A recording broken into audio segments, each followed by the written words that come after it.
I've been betrayed before. Divorce after 23 years will teach you about deception. But what Waraporn did to me broke something I didn't know could break at 68 years old. It shattered my ability to trust my own judgment. That's worse than heartbreak. That's losing yourself. Let me explain how a man who built a successful logistics company from nothing, who negotiated million-pound contracts, who prided himself on reading people, could be systematically deceived for 4 years by a woman 40 years younger. The answer isn't what you think. It wasn't stupidity. It was something more dangerous: willful rationality.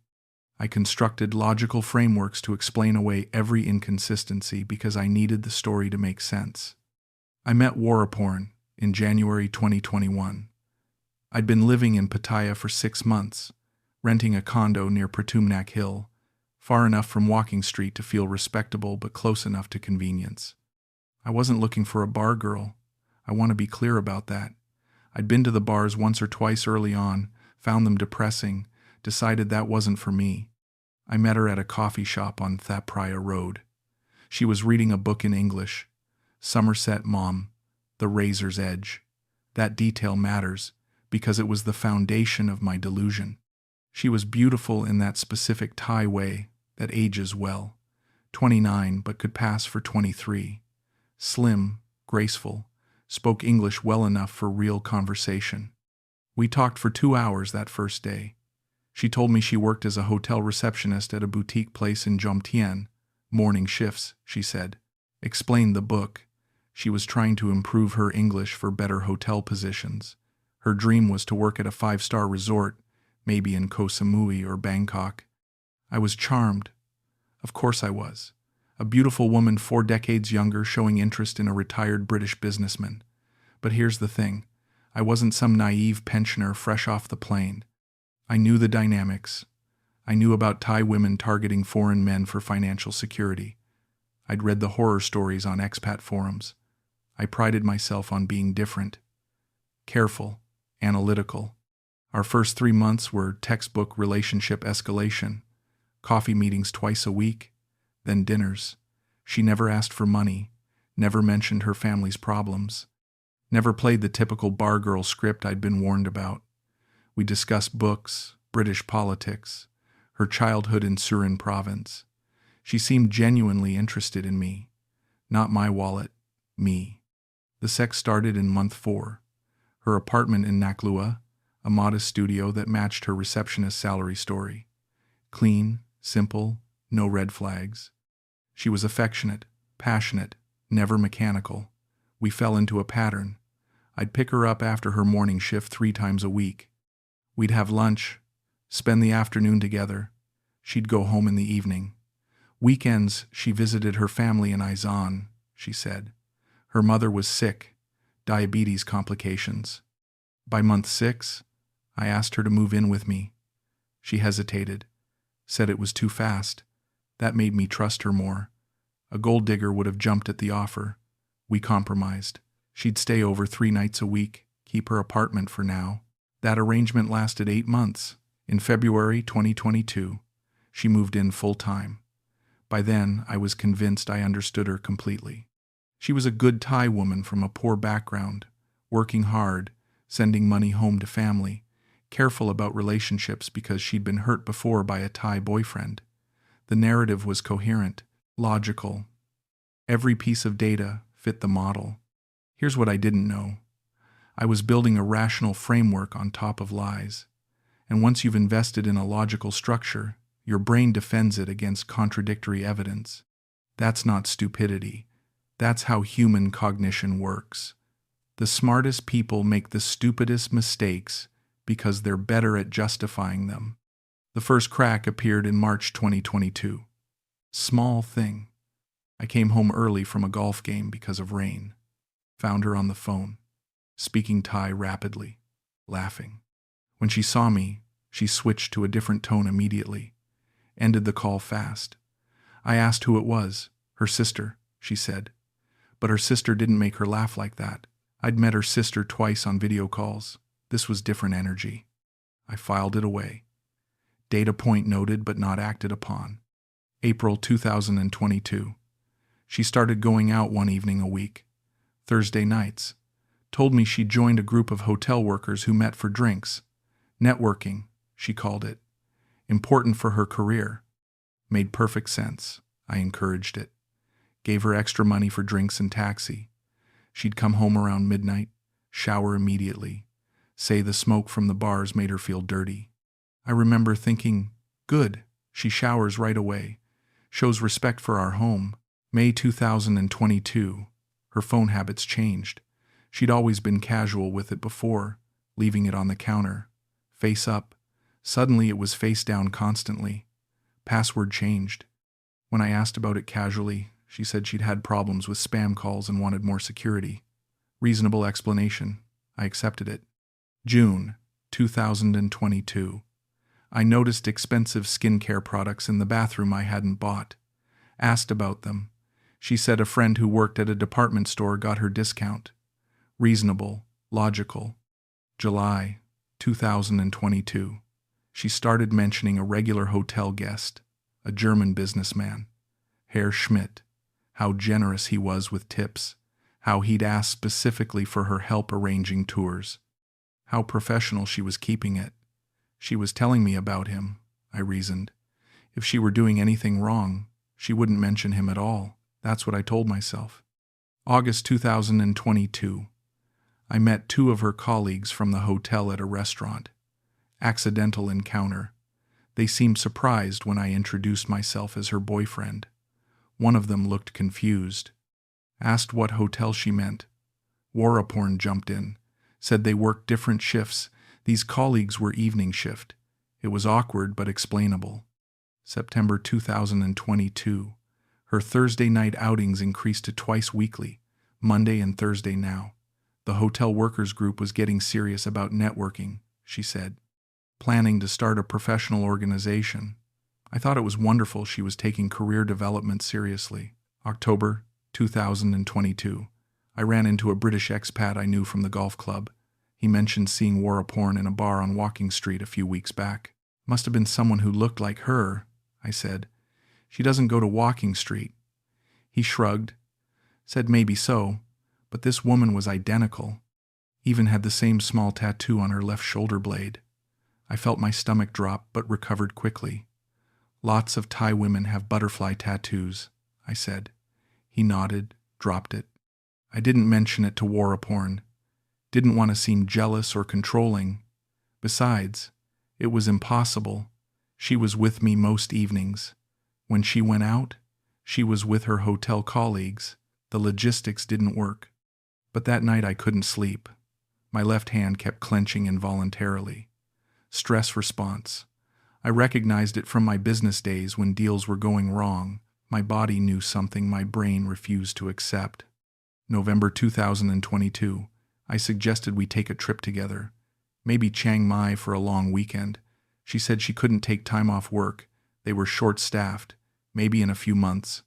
I offered to talk to her manager, smooth things over.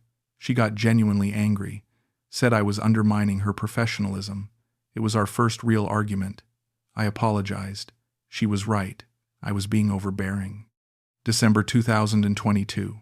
She needed money for her mother's medical treatment. 40,000 baht. I gave her 50. She cried, thanked me, said I was the kindest man she'd ever known. I felt validated. This was what a good relationship looked like, supporting each other. That same month, I noticed she'd lost weight. Asked if she was okay. She said she was going to a gym during lunch breaks. Wanted to stay attractive for me. I was touched. Didn't occur to me to ask which gym or when exactly, since her shifts were supposedly ending at 2 p.m. January 2023. Her Thursday evening outings became 3 times weekly. She said the professional group was launching an official association. Needed to meet more frequently for planning. Made perfect sense. I was proud of her ambition. February 2023. Valentine's Day. I planned an elaborate dinner at a nice restaurant in Jomtien. She seemed distracted all evening. Checked her phone repeatedly. Apologized. Said her sister was having family drama. I understood. Family first. March 2023.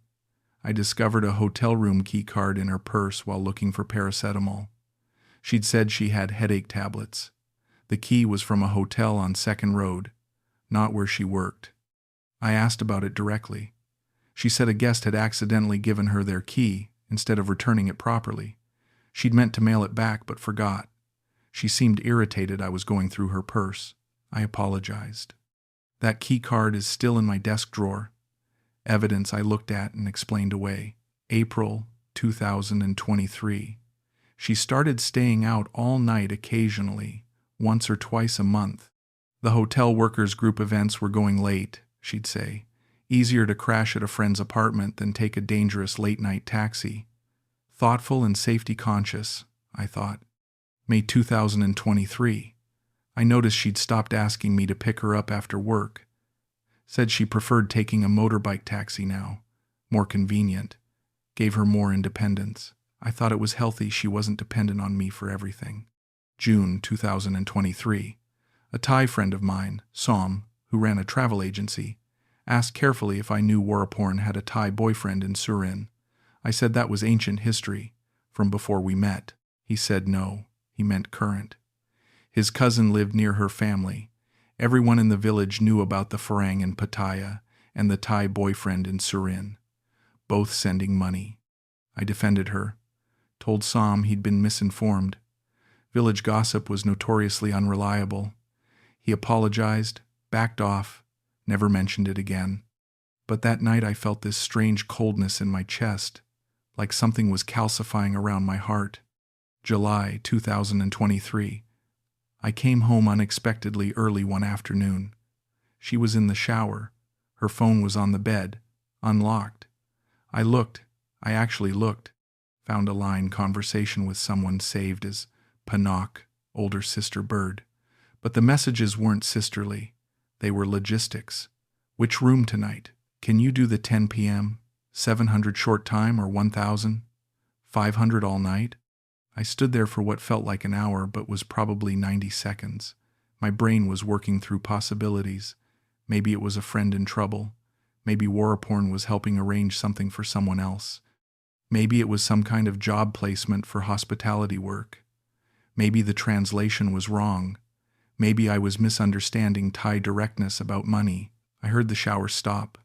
Put the phone down exactly where it had been. Never mentioned what I'd seen. This was August now, 3.5 years into the relationship. This is also when my right eye started twitching, constantly. Little muscle spasm under my eye drove me insane. Went to a doctor. He said stress. Prescribed eye drops. They didn't help. September 2023. I did something I'm not proud of. I installed a small security camera in our living room. Told Waraporn it was for security after there'd been a burglary in the building. She barely reacted. Said that was smart. The camera had motion detection. Sent alerts to my phone. Recorded to cloud storage. For the first 2 weeks, nothing. She came and went normally. I felt guilty for doubting her. Paranoid. Almost uninstalled it. Then came Thursday, September 28th, 2023. The date is burned into my memory like a brand. I was at the golf club, had a 4-hour tea time, would be out all afternoon. I'd told Waraporn I'd be back around 6. She'd said she was going to her Thursday evening networking meeting. At 3:47 p.m., my phone buzzed. Motion detected in living room. I opened the app, watched the feed. Waraporn entered the frame. She wasn't alone. A Western man, maybe 50, balding, heavy set. They were laughing. She touched his arm, led him to the sofa. My sofa. Where we watched Netflix together. I should have stopped watching. Driven home. Confronted them. But I couldn't move. I was sitting in my car in the golf club parking lot, phone in hand, watching my girlfriend of nearly 4 years with another man in our home. She brought him a drink. They sat close. He put his hand on her thigh. She didn't move it. They talked for maybe 5 minutes. Then she stood up, took his hand, led him toward the bedroom. The bedroom wasn't in camera frame. But I knew what was happening. They were in there for 43 minutes. I know because I sat in my car, staring at the empty living room feed, timing it. My hands weren't shaking. My breath was steady. I felt oddly calm, clinical, like I was observing someone else's tragedy. At 4:41 p.m., they emerged. He was tucking in his shirt. She was in a robe. They talked briefly near the door. He handed her money. I couldn't see how much, but it was clearly cash, several bills. She walked him out. The camera showed her return alone. She counted the money. Then she went to the bathroom. I heard water running. She was showering, washing him off before I came home. I sat in that car until 5:30 p.m. Then I drove home. Walked in at 6, like planned. She was in casual clothes, watching Thai TV, perfectly normal. Smiled when she saw me, asked about golf. I said it was fine. We ate dinner together. She talked about her day. I don't remember what she said. I responded appropriately. I was on autopilot. That night, while she slept, I went through weeks of saved camera footage on my laptop. I found 9 other instances. 9, different men each time. Some stayed an hour, some stayed 3 hours. Always on days I was supposedly at golf, or out with friends, or running errands. The patterns emerged. Monday afternoons, Thursday afternoons, sometimes Wednesday mornings. The schedule I'd thought was her hotel job was actually her real job. Our life together was scheduled around her customers. I spent the entire night watching footage, cataloging times, dates, descriptions. The German man appeared twice, so the Herr Schmidt story was based on a real person, a real client. She wove her lies from threads of truth. Very clever. I didn't feel angry. That's the strange part. I felt fascinated. How had she done this? The logistics alone were impressive. How did she screen these men? How did she advertise? Where did she meet them initially? How did she manage the schedule conflicts? How did she explain our relationship to them? I'd spent 40 years analyzing business systems, supply chains, personnel management, market positioning. Now, I was analyzing the mechanics of my girlfriend's prostitution business. It was, objectively, well run. I also felt humiliated, of course, but that came in waves. Mostly I felt this compulsion to understand, to map out the complete picture. I needed data. Over the next 3 days, I said nothing to Waraporn. I acted completely normal. Meanwhile, I began investigating. I created a fake profile on a Thai dating app, used a photo of a generic white man I found online, started matching with women in Pattaya. Within a day, I'd connected with Fawn, who looked remarkably like Waraporn but with slightly different hair, same tattoo visible in one photo. I chatted with Fawn, asked about meeting up. She quoted prices, 2,000 baht short time at a hotel, 3,500 baht overnight if I wanted girlfriend experience. She could come to my place for 3,000 plus taxi. Very professional, very clear. I asked if she did out-call to condos near Pratumnak. She said yes, that area frequently. Some regular customers there. I asked if she had a boyfriend. She said no, single. Too much work to have boyfriend. The lie was so casual, so practiced. I didn't set up a meeting, just gathered information. Then I checked escort websites, found her there too. Different name, noon, same photos. Reviews from men saying she was worth the money, very girlfriend-like, excellent English. One review was from 6 months ago. Said he'd seen her multiple times. She was reliable, good conversation. Rating, 5 stars. I was reading Yelp reviews of my girlfriend. By the time I confronted her, I had 30 pages of printed evidence, screenshots, camera footage descriptions, dating profile printouts, a timeline spreadsheet. I approached it like a business presentation, because that's what I do. I analyze, I systematize. I waited until Saturday morning, October 7th, 2023. We were having breakfast. I placed the folder on the table between us. I need you to explain this, I said calmly. She opened it, saw the first screenshot. Her face didn't change much. just a slight tightening around her eyes. You spy on me? She said. Security camera. You knew it was there. You record me? I record everyone who enters our home, which apparently includes your customers. She closed the folder, looked at me directly, and I saw something I'd never seen before. Not anger, not shame, calculation. She was deciding which strategy to use. You don't understand, she said. Then explain. I need money. You give me money, but not enough. My family needs. I gave you 50,000 baht in December, another 30 in March. I pay all our living expenses. What exactly is not enough? You don't understand, Thai family. I understand prostitution. She flinched at the word. It's not same. You're having sex with men for money. That's the definition. Before I meet you, I do this. I tell you I work hotel. That is true. Hotel guest asks for more service. I give extra money. You know I work hotel. You know what hotel and pattaya mean. You not stupid. This was fascinating. She was trying to retroactively reframe my knowledge, suggesting I'd known all along what hotel receptionist really meant. I asked you directly if you'd worked in bars. You said no. I say truth. I not work bar. I work hotel. You advertise on escort websites. That before. Old profile. I forget to delete. The reviews are from 3 months ago. She switched tactics. Okay, yes, sometimes I still do. Not all time. Only when I need money. You did it 9 times in 6 weeks. I have the footage. You count? Her voice rose. You sit and count? What kind of man do that? A man who wants to understand what's happening in his own home. This is my home too. You make me feel like prisoner. Like you own me. I don't own you, but I thought we had an exclusive relationship. Exclusive? She laughed. Actually laughed. You are 68 years old. You think 29-year-old women want only you? You think I stay because I love you? There it was. The truth I'd been avoiding for 4 years. Then why did you stay?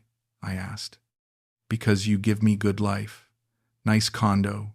Money for family. Comfortable. But I still need work. I have future after you die. You think about that? You old man. Maybe you die soon. What I do then? The coldness in her voice was remarkable. No emotion. Pure practicality. If you'd been honest from the start, I began. You would leave. All Farang same.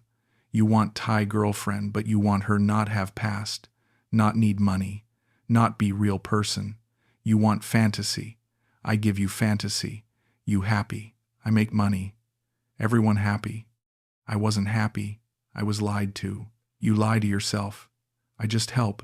That line hit me. Because she was partially right. I'd constructed a story I wanted to believe. She just provided the raw materials. So the hotel job was always fake? I asked. Hotel job real. Morning shift real. But I quit 6 months after meet you. You never check. You never visit me at hotel. I say I work, you believe. Easy. And the Thursday night networking meetings? I work bar those nights. Not dance. Just sit with customers. Drink. Talk. Sometimes they pay for my time. Sometimes they want more. I go with them. Which bar? Different bars. I freelance. More money that way. And the afternoons here in the apartment? Regular customers. They pay more for home visit. More private, more comfortable. In our bed, I changed sheets after. I felt nauseous. Did you ever love me? She hesitated. And in that hesitation, I saw something that might have been guilt or pity. I like you, she said finally. You are good, man. Not handsome, not exciting, but good, kind. You treat me nice. But love? No. I tell you in beginning I have broken heart. I not ready for love. You say okay. You wait. You never ask again. I never lie about love. You just assume. She was right. I had assumed. I'd interpreted. I like being with you as love. I'd mistaken companionship for romance.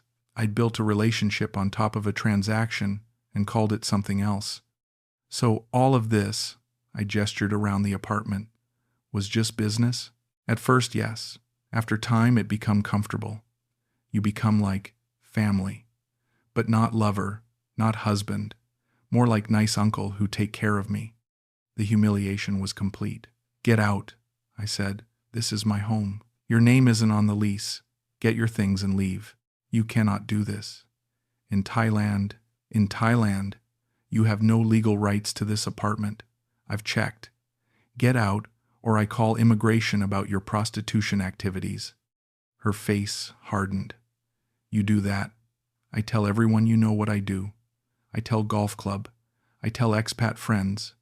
Everyone know you pay for girlfriend. I didn't pay for a girlfriend. I supported someone I thought was my partner. That's different. Nobody think different. You just stupid old farang who get used by bar girl. Everyone laugh at you. She was right about that too. The humiliation would be public, but I was past caring.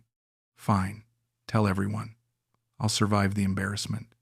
Can you survive immigration looking into your visa status and income sources? We stared at each other. She packed in silence, took her clothes, some jewelry, personal items, left everything I'd bought her. Within 2 hours, she was gone. I sat on the sofa, the same sofa where I'd watched her bring strange men, and I felt this incredible weight lift off my chest. The not knowing had been worse than the knowing. That night, I pulled up the camera footage one more time, watched her with the first man, the one who triggered my discovery, and I saw details I'd missed in my initial shock. The way she touched his arm was mechanical, professional. The laugh was performative. The body language during their conversation was closed. She was working. This wasn't passion or betrayal or even really cheating. It was labor. And I'd been another client all along. I'd just paid monthly rent instead of hourly rates. I'd gotten the girlfriend experience package, conversation, companionship, regular sex, the illusion of intimacy. The difference was I believed it was real. Over the following weeks, I pieced together more of the truth. The Thursday night networking meetings were her working nights at various bars, the Monday evenings too. The afternoon appointments in our home were her highest paying clients, men who wanted privacy and the illusion of a real girlfriend's apartment. The hotel receptionist job had been real initially. She had worked there, but she'd used it as a front to meet foreign men, offer extra services, and build a client base. Once she had enough regulars, she quit and went fully independent. Her family in Surin did exist. Her mother did have diabetes, but the financial needs were exaggerated. Most of the money I'd sent went to her Thai boyfriend, the one Som had mentioned. She was supporting him while he completed a degree. He knew about the foreign clients. It was their business model. I was funding her entire operation while thinking I was in a relationship. The level of organization was impressive, honestly. She had different phones for different purposes. One for me, one for Thai contacts, one for foreign clients. She had a system for scheduling that avoided conflicts. She had cover stories for everything. She'd created an entire parallel life that intersected with mine only when necessary. I eventually learned she wasn't even from Surin originally. That was a lie too. She was from Udon Thani. The family photos she'd shown me were of cousins, not immediate family. Her real parents were dead. The sick mother story was fabricated to extract money. Layer after layer of lies, but all constructed with such care, such attention to detail, such professional competence. I spent months trying to understand why. Not why she did it, that was obvious. Money, security, future planning. But why I'd been so blind, why I'd ignored every warning sign, why I'd defended her against my friend's concerns, why I'd rationalized every red flag. The answer is embarrassing but simple. Ego. I'd wanted to believe I was different, special, that my intelligence and business experience made me immune to the stereotypical expat mistakes, that my genuine affection for her created something real, that love, or what I called love, could transcend the transactional dynamics of pattaya relationships. I'd thought I was smarter than the system. Turned out I was just another number in her booking calendar. Here's what I learned. Intelligence doesn't protect you from self-deception. It just makes you better at constructing elaborate rationalizations. The smartest people often make the stupidest mistakes because they can explain away any evidence that contradicts what they want to believe. I'd built a logical framework. Hotel receptionist struggling financially, traditional Thai family values, genuine connection despite age gap, and then defended that framework against all contradictory data. The phone calls she ended quickly. The mysterious Thursday evenings, the expensive new clothes, the weight loss, the expat friend's sighting, the key card from a different hotel, the message thread about prices and room numbers. Every single warning sign I explained away, because I was smart enough to create plausible, alternative explanations, and because admitting the truth would have meant admitting I'd wasted 4 years on a fantasy. The security camera footage didn't reveal the betrayal. It just made it impossible to deny. Without that evidence, I'd probably still be with her, still explaining away the inconsistencies, still believing I was different. Looking back now, I can pinpoint exactly when I knew. Not suspected, knew. It was July 2023, when I saw those messages on her phone, the ones about room numbers and prices. In that 90-second window while she showered, I knew everything. I just didn't want to know it. I chose ignorance for 2 more months. 2 months of living with certain knowledge while pretending uncertainty. That's the part I'm most ashamed of. Not being fooled. Being unwilling to act on the truth once I had it. I'm still in Pattaya. Different condo, different area. I see Waraporn occasionally. She works at a bar on Soi Buakau now. Doing quite well apparently. Has a new foreign boyfriend. German man. Probably Herr Schmidt. He looks happy. Like I must have looked. I don't hate her. That surprises me. She was running a business. She did what she needed to do to survive and build a future. The lying was wrong, yes. Using our home for clients was disrespectful. But in her mind, she'd been honest enough. She'd never promised love. She'd provided the services I was paying for. I just didn't realize I was paying for services. What bothers me most isn't the prostitution. It's the precision of the deception, the carefully constructed false narrative, the way she studied what I wanted to believe and gave me exactly that, the professionalism of it. This wasn't impulsive or emotional. It was calculated, systematic, strategic. She'd identified a target demographic, older Western men seeking companionship, and created a product offering that maximized revenue while minimizing conflict. The long-term boyfriend who paid rent and provided stability, the regular clients who paid premium rates for the girlfriend experience apartment visits, the bar work for variable income, and the Thai boyfriend she was actually building a future with. From a business perspective, it was brilliant. Multiple revenue streams, risk diversification, long-term planning. She was a better entrepreneur than half the people I'd worked with in logistics. I just happened to be one of her income sources. If you're reading this and you're in a similar situation, retired Western man, much younger Thai girlfriend, red flags you're explaining away. Here's my advice. Trust your instincts. That discomfort you're feeling isn't paranoia. It's your subconscious recognizing patterns your conscious mind refuses to acknowledge. When her phone habits change, investigate. When she starts needing more time away, investigate. When friends tell you they've seen her somewhere she shouldn't be, believe them. When you find evidence that contradicts her story, don't rationalize it. Act on it. You're not being controlling. You're not being paranoid. You're protecting yourself from what I went through. And if you install a security camera and see what I saw, don't waste 2 months agonizing over whether to confront it. Don't spend weeks cataloging evidence. Don't treat it like a research project. Just leave, end it, move on. Because the knowing doesn't help. Understanding why doesn't heal anything. All that analytical investigation I did, pointless. It satisfied my need to comprehend the system, but it didn't change the fundamental reality. I'd spent 4 years in a relationship that existed only in my head. She knew it was transactional. I thought it was romantic. That asymmetry is the whole story. I'm not warning you away from Thai women, or pattaya, or age gap relationships. I'm warning you away from self-deception, from constructing logical frameworks that defend what you want to believe rather than acknowledging what you know to be true. The biggest lie wasn't hers, it was mine. To myself, I'm 68 years old. I should have known better, but intelligence doesn't protect you from loneliness, or hope, or the desperate desire to believe that this time, this woman, this relationship is different.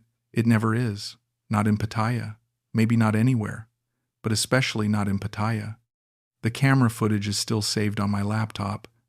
I haven't watched it since that October. Don't need to. I remember every detail. The way they sat together. The casualness of the transaction. The mechanical efficiency of it all. Sometimes I wonder if any moment between us was real. The coffee shop meeting. The mom book. The conversations about British politics. The laughter. The affection. Was any of it genuine? Or was I just another performance? Stretched over 4 years instead of 4 hours? I'll never know. And that's fine. I don't need to know. The not knowing used to torture me. Now it's just a fact, like the weather, like the price of beer.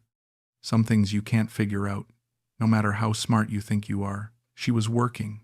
I was paying. That's all there was to it. Everything else was story.